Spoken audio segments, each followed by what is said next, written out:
Governor Roy Cooper removes himself from vice presidential consideration, and a possible deal to use federal money to pay off personal medical debts.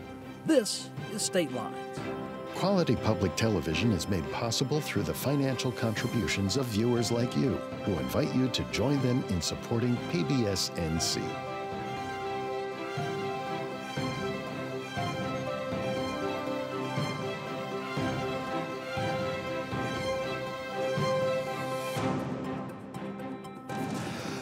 Welcome back to State Lines. I'm Kelly McCullen. I have 4 All-Stars with me today. Don Vaughan with the News and Observer, political analyst and our top 5 most influential person in Raleigh, some sort. You got a nice award, Joe Stewart. Thank you. Power player.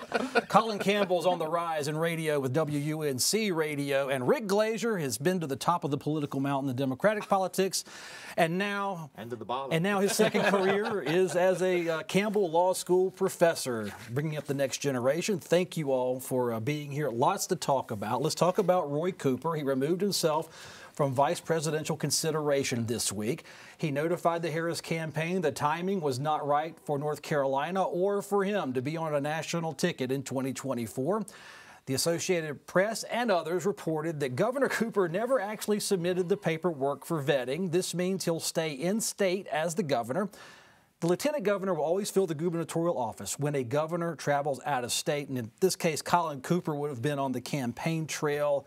He never submitted the paperwork. Honestly, that's not what we were led to believe. Yeah, I mean, he was mentioned in a bunch of different national media articles over the last couple of weeks. And a lot of these, the Harris campaign hasn't announced who they're considering. So a lot of it's this, all these national news outlets are saying, according to people familiar with the matter, this is the list of people they're considering. Cooper was on that for a while. And he had multiple public appearances, including some in support of Harris, where he would be asked by reporters like me and Dawn, what is your thought on this? Are you being considered? Do you want the job? And he just sort of refused to answer the question. He always punted by saying, she's going to make her decision later. We don't want to talk about it right now. And then finally this past week, he's come out and said, actually, I withdrew within a day or so of her becoming the candidate. I didn't really want this, for a variety of reasons. But it was kind of a weird situation of him playing coy about it and then being like, no, I actually didn't want this to begin with. He could have just said, I'm not interested. And some other governors did, I think. Publicly, right. I mean, that you could have just done that and saved a lot of time. Yeah, but do you feel betrayed in the public discourse? I mean, there seems to be some beef and static here. Maybe irritated. Yeah. Was the media misled? We'll get over to Rick next, but was the media misled on the Cooper being vetted for vice president, or did you jump the gun, or all of us jumped the gun? Well, there's all these things where he's definitely a consideration because he's, known Harris. We all wrote the stories, known Harris for a long time. They're both AGs at the same time. It's a swing state. You need North Carolina, maybe not as much as other states, or don't have a chance, to get North Carolina as much. There are all these different factors, but then there were he's definitely younger than Biden, but, not as young as Harris and some other potential VP picks for her, and just kind of different factors that, Mark Kelly is an astronaut, Shapiro is a bit more lively in the public sphere. So I thought he was on the list, but further down than other people did. And I think he could have just he said he wanted to keep the attention on Kamala Harris. You could still do that and take it off yourself if you wanted to, but maybe he was happy getting that attention for a week or two. I think there's a factor there, especially since everybody knows he wants to run for U.S. Senate. What was that? Rick, politicians making the media frustrated. Did Roy Cooper play this one well? Did he owe anybody anything by not answering the question? I don't, and I think he was a legitimate top 6 candidate for all kinds of reasons that Dawn really articulated well.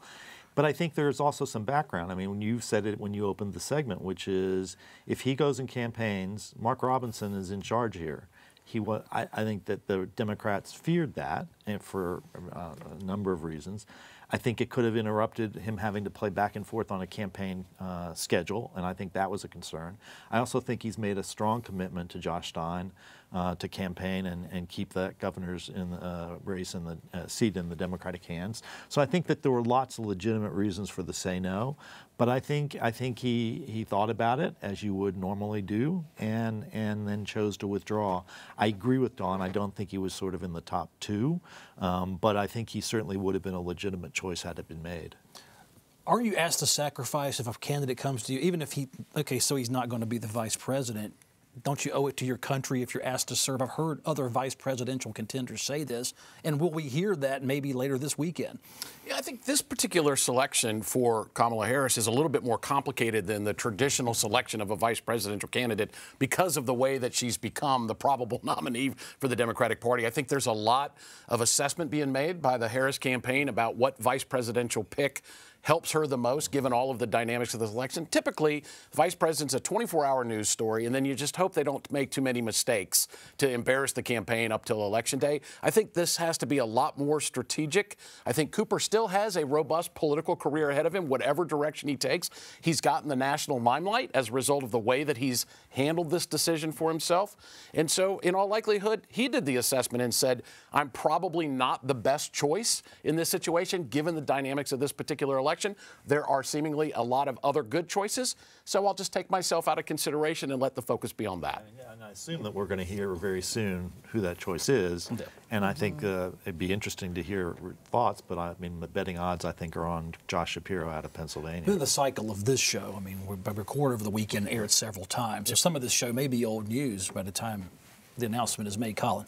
Yeah, so I think Cooper is probably still a potential candidate for a cabinet position. That was always kind of what we thought would be the most likely position for him. He's got a lot of issues like transportation and clean energy, climate change, where he could make a difference at the federal level, but maybe not be the sort of person out front as a vice president. He's still going to campaign for Harris. He said he'll be going to different swing states. So there will be times when Mark Robinson will be acting governor, but in the past he hasn't really done much with that. Legislature's done for the year, so for the mostly part for the year. So we're not going to see a lot of like surprise bills while Cooper is traveling campaigning. So Roy Cooper would rather be the Department of Transportation Secretary than a vice president? Well, or don't count out Attorney General. Right. Right. I hadn't thought about that. And he wants to be appointed. He doesn't like to lose, right? Yeah. So maybe you take yourself out of the running because you don't want to be told that we don't want you. He's got a winning record dating back to, what, 1986 of never losing an election? It'd be hard to risk that. If you did the deal Floyd Mayweather in boxing, retired 49-0. Right. However, you did say Senate. If he were to become vice president, had that happened, he would have been locked out of that. Would you ever be a senator after you've been a vice president? Come to think of it. It would be odd, not impossible. And I think the most important footnote to all of this is Roy Cooper, as a member of the State House, led an insurrection against a longtime Speaker, Liston Ramsey. And at the time, the conclusion was Roy Cooper's political career was over. Well, that's proven not to be the case. Everybody comes back in politics. You know? I mean, that's had a few stumbles that's just how it goes. You know. And you had to use the word insurrection. Well, plus Cooper wants he's going to campaign for whatever, or his pitch to be an appointment on his legacy as governor. And Robinson can't legally make a lot of changes to North Carolina, as acting governor, but it's what it would look like, and that it would be Cooper's fault that he left and then this happened, or this, embarrassed him, something like that. Oh, I see. Well, there's a potential deal on the table where North Carolina would direct federal Medicaid funding towards medical debt relief. The deal will require hospitals to sign off. It would allow hospitals to receive extra federal funding should they agree to retire outstanding medical debt. I guess pay off medical debt. Up to 2 million people could benefit. North Carolina debt relief could top $4 billion, Joe. However, hospitals would be required to limit how they collect future debts and would have to charge patients on a sliding scale based on income. So, nice story, well condensed, but it seems like there's some details here that would give the hospitals a chance to take a breath and review the terms of the buyout. Right. Healthcare is an enormous part of the U.S. economy. Nearly 18% of the gross domestic product of this country is in the healthcare realm. In North Carolina, hospital debt is a significant factor. There are some assessments that 13.5% of North Carolina adults carry some medical debt. Nationally, $220 billion in debt. 14 million Americans have hospital debt of at least $1,000. Another 3 million within that have at least $10,000 in debt. The problem is, and part of what Governor Cooper's proposal is, the significant issue is when someone incurs this debt, the the prospects of it diminishing their credit rating and impacting their whole financial life is pretty significant. And one of the proposals contained in this is that hospital systems and other medical care providers could not report this debt to a credit union, to a credit reporting services to avoid that implication. This is a significant problem in large part because the cost of healthcare continues to increase in large part because of consolidation in the healthcare system. It's making competition less robust. But the cost of medical procedures, as medical technology becomes more robust, more things are possible to be done, but it's more expensive, not the least of which is pharmaceuticals. Rick? Yeah, I mean, to quote the President of the United States in a different context minus the expletive, this is a big deal. And North Carolina has the third highest share of adults with medical debt of any state in the country. And that was based on 2019-2021 statistics, add 600,000 people with Medicaid expansion, and this is going to affect a number of North Carolinians. I mean, it really will it's a game changer if it goes through for a whole lot of folks, and as Joe articulately and eloquently said, economically for the state and for these citizens. Colin, part of these terms, I haven't looked through it that closely, but clear pricing's been a really big deal for Dale Folwell as treasurer with the state health plan to try to figure out what are hospitals charging. The feds could buy out this debt. The hospitals will probably never collect most of it, but I didn't see a term for fair pricing. So how do... Yeah, this is sort of, I guess, a softer approach to dealing with the hospitals than what Dale Folwell as state treasurer wanted. He's basically gone to war with the state's hospital system, calling them a cartel, advocating for things like transparent pricing so you actually know what you're going to get a bill for when you walk in the door, because it's very, very complicated. This seems to thread the needle of trying to address the medical debt issue, but not necessarily having the hospitals come after you, because the hospitals are a very powerful lobbying force in this state, and healthcare being a complicated topic, people kind of want to defer to them so that we don't lose access to healthcare. Hospitals can close, and that's always a big worry whenever you change policy around how their business model operates. This also should be noted, and Joe sort of talked about this a minute, but it's also aimed at trying to limit future debt, in that the fact that if this goes through, that for at least people with 300% of poverty, above poverty level, will be when they come into the hospital on a sliding scale that the hospital has to provide, so as to create not only getting at their back debt, but to stop accumulating more in future debt. So I think it's a two-pronged approach. Well, in part of the challenge, too, we think about with all of the states now that have expanded Medicaid, over 90% of Americans are covered by some sort of health insurance, and this still is a significant issue. And as Rick pointed out, a lot of times it's cumulative because people are having to pay out of pocket for chronic illnesses that they need treatments for. Joe, you represent the parts of the insurance, independent insurance agents. How about this? The insurance companies have been paying high rates back to the hospitals. What's to say they shouldn't reach their hand out and expect to be paid back under the guise they were overbilled? Well, some part of the challenge in the entire healthcare spectrum is that it's an irrational market. I mean, people don't come to healthcare thinking that this will be discretionary expenditures. These are things people need for their health and well-being. Trying to find that appropriate balance between what the insurance companies need to charge for premium to be able to provide the coverage and what healthcare providers need in terms of the appropriate economic incentive to offer the services, it's incredibly complicated. A significant portion of Americans get their healthcare through their employer, so you have that additional complication of companies trying to figure out how to afford the healthcare for their employees that attract and retain the very people they need for those jobs. Healthcare is incredibly expensive, even when you have the best insurance you can buy, through your employer plan. And like debt, once you're in debt, it's hard to crawl out of it. That's right. It's a state issue, Rick, but I didn't see anything immediately coming out where it was attacked as being a bailout, like the college tuition deal with students wanting their loan and educational debts retired. Yeah, it's not, and it's also something that's been really worked through. It's a pretty thorough thought process. It's a middle ground plan. I think it's brought the stakeholders together. I think the hospitals will certainly be accepting. I think, devil's in all the details of it, but it makes sense economically for all the stakeholders involved. And if you have a plan that does that and you get approval from the federal government, I don't think you're going to see resistance, serious resistance in the state. One of the interesting things, the North Carolina Healthcare Association, the group that represents hospitals, their CEO is retiring and they've yet to name the replacement. This will become the #1 first thing the new CEO of the association that represents hospitals is going to have to deal with. All right. Dawn, I was browsing your News and Observer and I saw a report about Hispanic voter sentiment. Hispanic voters are telling pollsters they are very likely to support parties and candidates they haven't supported in the past. 20% of Hispanic voters told Univision they're very likely to support a new party, or at least cross party lines. 26% say they're, quote, somewhat likely. And if you're a non-Hispanic voter, we seem more locked into our support. Only 18% say they may cross party lines in 2024. So, what do you make of this? There's a whole group of voters out there saying they might be open to Republicans and Democrats. And it's my understanding the poll was before Biden got out of the race, so that switches up things a little bit. So really, it's, the candidates, if you're already on the ballot, like are expecting to be, you need to pay attention to this and look at what you can do to get these voters. And that poll also showed that the top issue is inflation and how much things cost. And I feel like that's everybody's issue, every major election. And that's what people are going to be thinking about a couple months from now. Rick, how about that? We're all the same at the end of the day. You know? 2 points to make. First, Hispanic voters are not monolithic. There are differences within the Latino-Hispanic community. I mean, if you're breaking it down into Cuban voters, if you're breaking it down into Puerto Rican voters or Venezuelan voters. So that's the first thing. Second, the poll shows great uncertainty about sort of where they are, and there are opportunities here for both parties to present.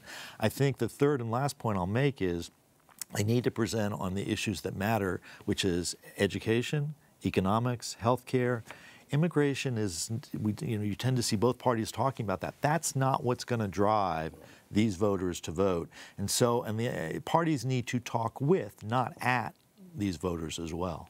I think one of the challenges for the parties is going to be representation. There's been an effort, I think, in both the state Democratic Party and state Republican Party to sort of activate a Hispanic caucus to really sort of do more outreach to these voters. But if you look at the slate of candidates running statewide this year, running for legislature, serving in the legislature, there's an extreme minimal amount of Hispanic candidates. And that's something where I think recruitment, they've not done a good job in either party of trying to make sure that this population is represented in their slate of candidates. And a remarkable thing in North Carolina in particular, about 3.5% of our registered voters currently are Hispanic. 10% of our state's population is. We have a whole cohort of kids born in North Carolina. Mom and dad came here. They may not have been here lawfully, but the children were born here and will have voting rights when they turn 18. We will see a significant increase in the portional amount of North Carolina voters that are Hispanic. Now, they're first-generation Americans, and we know a lot typically about how first-generation Americans think in terms of their politics. We don't have any history of that here in North Carolina, so it may be very different for us. Yeah, some of our colleagues at the Miami Herald had written about how there's not that history, generations of, oh, my family and grandparents always voted this party, so they're paying attention to what everybody says and what's the most important issue, and it's kind of an open field for politicians to make their pitch, candidates. Colin, you brought up the idea of primaries not representing Hispanic and Latino voters with primary candidates. However, that's an open process for parties to nominate, and there's a whole discussion about the quality of primaries, particularly with the way the presidential race has gone. How do you see locked-in parties with establishment leadership opening the door in a meaningful way to bring in Hispanic voters, in a policy-driven way, not in a way that panders? Yeah, I mean, I think that's the challenge. I talked to a gentleman who had run for office as a Hispanic candidate with the Democrats several times, and just felt like he didn't have the support. I mean, a lot of this sort of is candidate recruitment, and for the sort of the power players to try to identify up-and-coming leaders and try to convince them to get on the ballot, get them the support and the sort of infrastructure, so that it really feels like a genuine outreach and not just well, it's 2 weeks before the election, let's send our candidate into a Hispanic community. All right. Well, let's move to the next topic, where State House Republicans have voted this week to override 3 gubernatorial vetoes. So while they haven't shut down business, they sure act in a slow, nice, methodical way. The first bill allows DMV to issue titles to all-terrain and utility vehicles, and these vehicles could then be driven on the roads with less than 55-mile-per-hour speed limits. A second override took steps to ban local governments from forcing private landlords to accept Section 8 rent vouchers or other rent subsidies. The third override looks to enforce a ban on state agencies' ability to accept central bank digital currencies, which that's not Bitcoin, that's the Fed. Colin, these are small bills. First, they come back to Raleigh for just to override these vetoes. A lot of work for all-terrain vehicles, digital somebody currency. Somebody really wants to go 55 miles an hour, apparently. On a Gator. Yeah. Or a golf cart, yes. Yeah. But the tone, I mean, the Cooper campaigns tried to say he wouldn't be vice president because the lieutenant governor would be governor. when the legislature runs the state right now in supermajority. So, and here they are. They're back this week when I know 80% of them would rather be on summer vacation. Yeah, I mean, and I would poll them on that. Oh, I think that's absolutely right. And so it's less about the substance of these policies being super important, have to do it right now, and more about sort of the sign of strength of the governor's going to veto some things, but don't worry, we're going to come right back within the next month and override it so that the veto is meaningless. And ever since this session started last year, when you had a Republican supermajority, there's not been a single veto that's been upheld. It always goes back for an override, and the override's always successful. Even with a few Democrats in this case, I think 2 or 3 of them voted with the Republicans on each of these overrides, so they almost didn't need the perfect supermajority to be in town to do it. It's almost routine at this point. Yeah. You know, it actually was like, okay, it's override time. The Olympics are on. July was a wild month in news, so it was almost like back to the norm of how things are in the General Assembly right now. Yeah, I mean, a couple of things. First, a couple of silly overrides in a pragmatic way. I think nothing good is going to happen with ATVs on the highway going 40 miles and 50 miles an hour, and we'll see what happens there.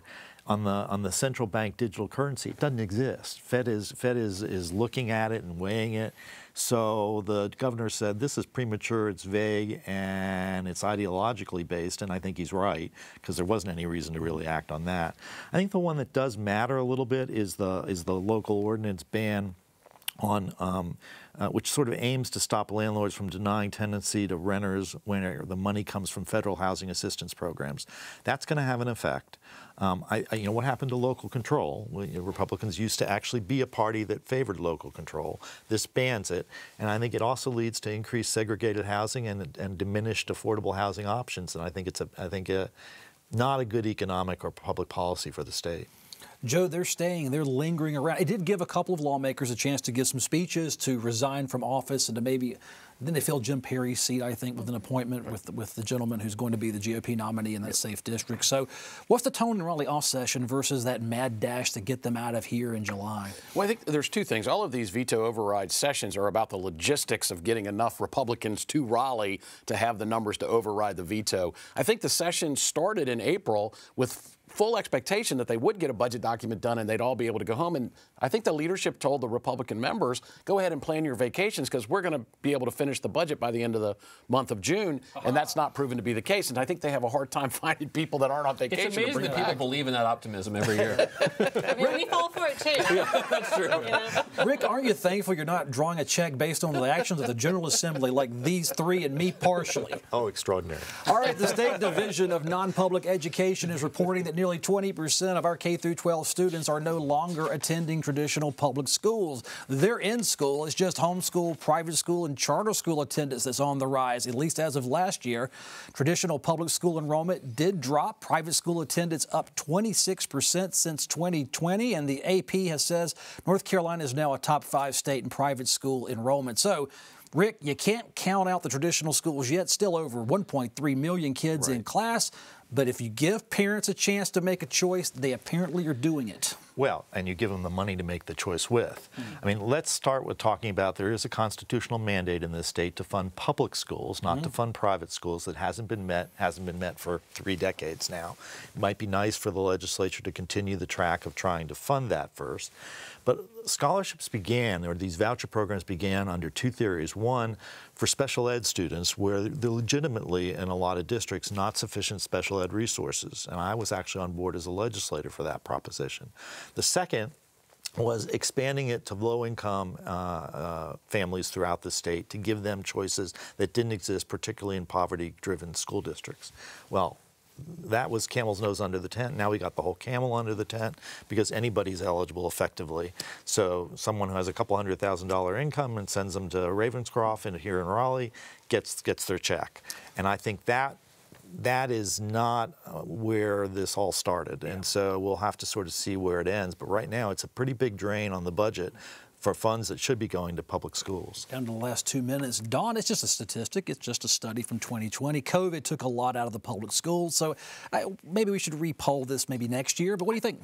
Yeah, I think so. I think, you know, a lot of that changed because people would send their kids to private school because public schools were closed and they wanted their kid to go to school. So that was a lot of it. So I think they need to re-poll that. But I think, you know, even rich people like it when the government hands them a check. So I think that's what things seem to be going with any sort of time that the government wants to give someone money, whether it's a need or a want.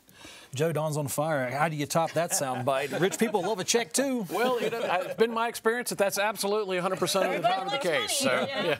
I think we have to think about this. We need to educate our young people to make sure that they're ready for the jobs of the 21st century economy, that they can be self-sufficient as adults. It may be time to assess what's the right mechanism for that, but we don't need to leave anybody behind. We need to make sure everybody's living up to the constitutional mandate to provide a sound basic education. And that the money's being spent with some accountability, which doesn't seem to be the case with these scholarships. I think the other thing is to remember that there's choice everywhere.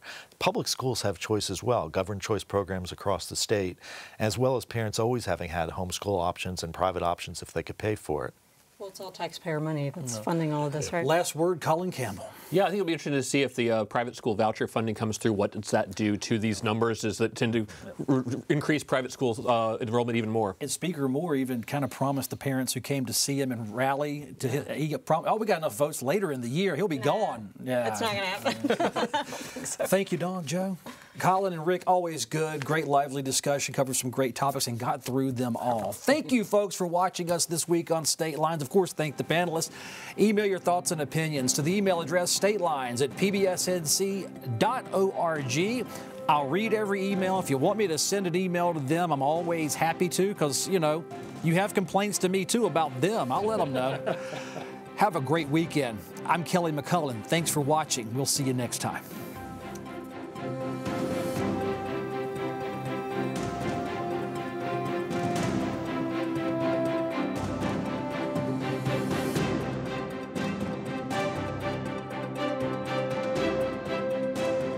Quality public television is made possible through the financial contributions of viewers like you, who invite you to join them in supporting PBS NC.